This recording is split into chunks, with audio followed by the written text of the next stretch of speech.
The head of a top London school says she was forced to stop prayer rituals after teachers were racially harassed.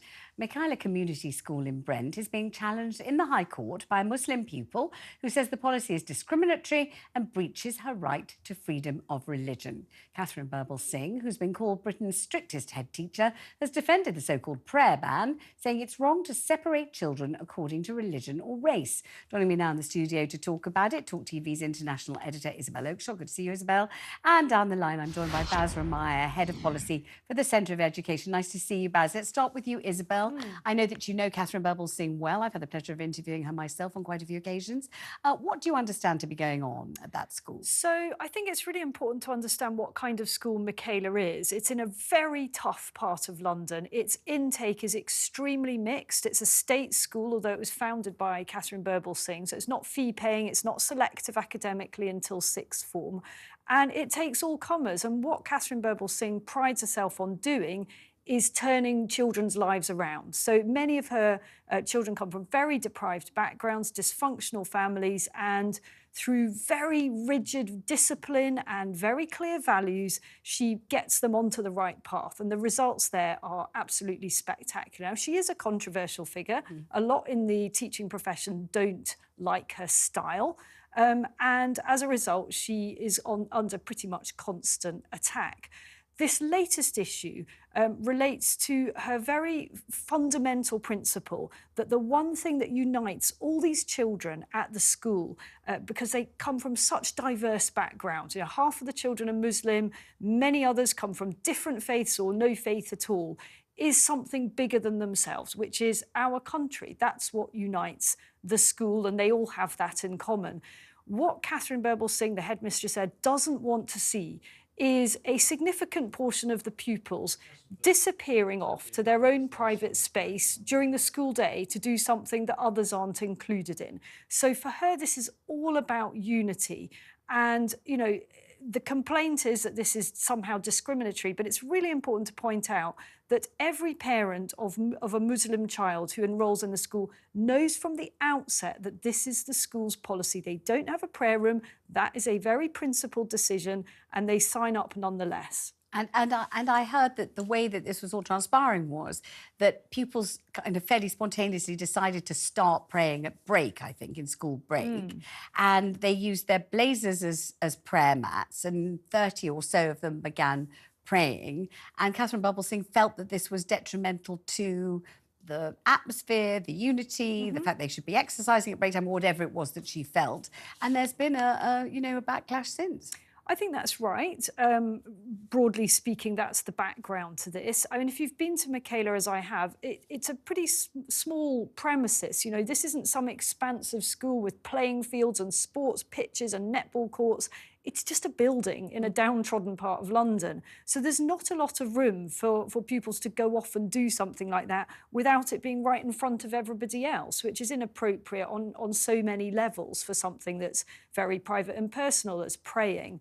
So she's clearly taken a stance there. I happen to think it's a very reasonable stance. It's for all the right reasons. I mean, Catherine Singh is of mixed heritage herself. She has a Muslim grandmother. There's no sort of anti-Islam thing going on here. But what she wants is that her school should be united. And I think there's a lot of politics going on here, actually, in the attacks on her. Let me bring Basra Meyer into this and see what he thinks. What do you think about this? Well, I think I remain mystified by this, Vanessa, because I taught for years in a school in the most deprived borough in the country with a majority Muslim intake, very strict school, high behavioural standards, kids lining up to walk into lessons, all that kind of thing. And we had a prayer room. It was supervised, used by all faiths, but primarily by Muslim peoples. And we never experienced any challenges with behaviour. We were able to maintain high behavioural standards while also getting great results for our country. So for our pupils, so I don't think there's anything at odds here between pupils being able to practice their faith and do well academically in the way Isabel is saying rightly that Michaela does for its pupils. I think this is an area where Michaela is a school that's always described itself as being on a journey, that it's learning. I think this is an area where Michaela could actually look to other schools, see how they're managing to do this, because fundamentally hundreds, if not thousands of schools are able to get this right every day. So there's clearly some area for learning here for Michaela. Let me ask you about the praying and the prayer room. When was it used? Was it during break that it was used?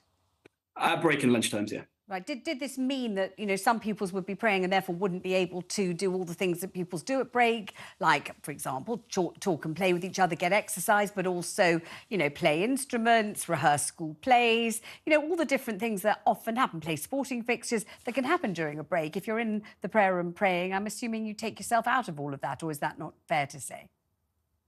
Well, like many schools in the country, we operated an extended school day, which meant that lots of those kind of cultural enrichment opportunities, sports, extracurricular activities happened after school. I know that Michaela also runs an extended school day as well. But this was a safe space. I have to say that some of my fondest memories from teaching are seeing young people in the prayer room, seeing the self-discipline they were exemplifying, seeing the way that they treated each other. And it's a really key part of their own personal enrichment, being able to engage in that at lunchtime. So I see that we can have the opportunity for young people to practice their faith in school in order to pray, but also still have high behavioural standards and great academic results. I think these two things are perfectly compatible. Isabel, they sound as though they are. Yeah, I mean, look, I mean this with no disrespect whatsoever, but I find it quite weird that you found that one of the most rewarding things of your experience, seeing pupils in a prayer room. I mean, it isn't a mosque, it's a school. Its primary function is education. And I don't know how big your prayer room is, or was, I'm sorry, but with Michaela, if half the pupils are Muslim, that's potentially hundreds of pupils who are then going to be going off to a room that would have to be tiny on that particular school site. So what are you then going to get? Queues of pupils in the corridors waiting to pray? I just don't think this is practicable, even if it was desirable. Baz? Well, the fundamental fact is that lots of schools in areas that have a large number of Muslim young people in that area do manage to solve this problem. So while there may be practical challenges, schools already do this. And Michaela and other schools who may be struggling in this area should be looking collegially to learn from those schools and about best practice.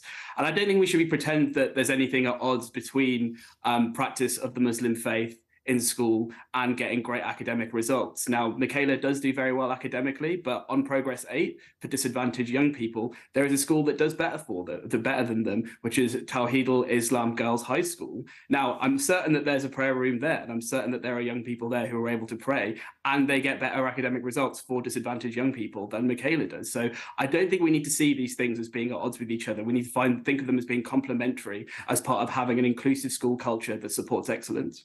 Thank you both. I'm going to stop you both there. Thank you very much indeed.